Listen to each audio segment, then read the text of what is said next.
Once again, here is Hank Hanegraaff. Thank you very much, Randy. And I want to share a letter I got from a young man named Miles.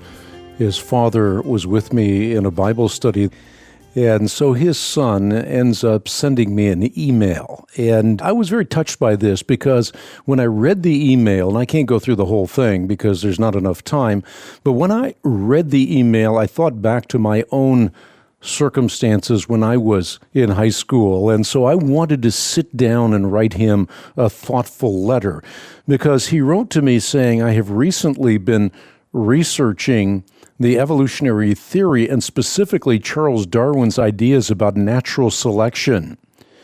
And from my research, says Miles, it seems apparent to me that modern life is actually a result of natural selection, and that this points to the belief that all life on Earth originated from one organism on the microscopic level. Now, he goes on and asks me a lot of other questions, and my email back to him was, I think, 3 pages long, but I want to comment on just that portion of it.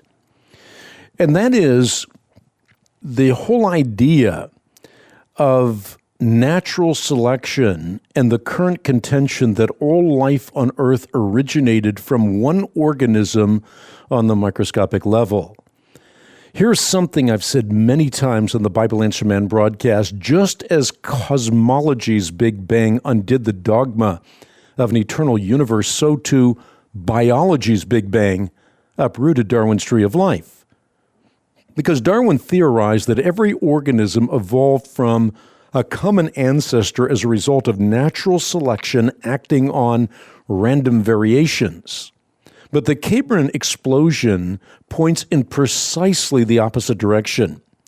And while Darwin predicted hundreds of thousands of transitional forms leading to the fossils of the Cambrian radiation, none actually appear. And since Darwin, the problem has only gotten worse. The fossil record has greatly expanded, and yet all known animal body plans appear in the form that they possess today. Darwin, of course, had some candor in this regard. He said, if it could be demonstrated that any complex organ existed which could not possibly have been formed by numerous successive slight modifications, my theory would absolutely break down. And this, of course, is precisely what has happened. My point quite simply is this. While reading Scripture in the sense in which it is intended quite naturally militates against the notion of natural selection, science does so even more emphatically. Belief in notions like animals evolving into whales, I think takes an enormous amount of unfounded faith. And in light of the reality that the extant fossil transitions happen to be scans, to believe in the evolutionary development of physiological wonders like blowholes and sonar and diving mechanisms seems at best a stretch. The notion that unguided, purposeless processes could transform the ears of a land-dwelling, freshwater, hippo-like animal into the echolocation system of a sea-dwelling saltwater whale, and that in a mere matter of 10 million years takes a lot of faith, to say the least. And while Scripture and science do allow for microevolution or transitions within kinds, they do not allow for macroevolution, such as a 3,000-pound hippo evolving into a 300,000-pound whale through a series of genetic missteps.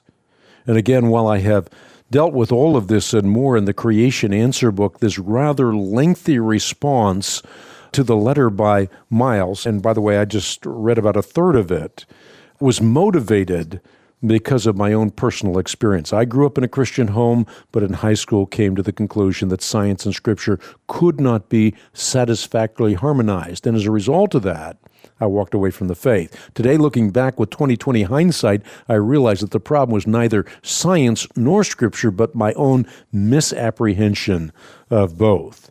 Now, why do I share all of that with you? Simply to say that think about the transformation that can take place in the life of a young person who is at a crossroads. They need an answer.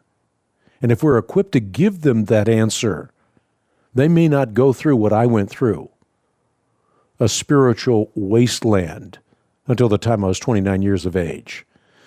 And so all of this is to encourage you, to exhort you, to equip you to always be ready to give an answer, a reason for the hope that lies within you, but do it with gentleness and with respect.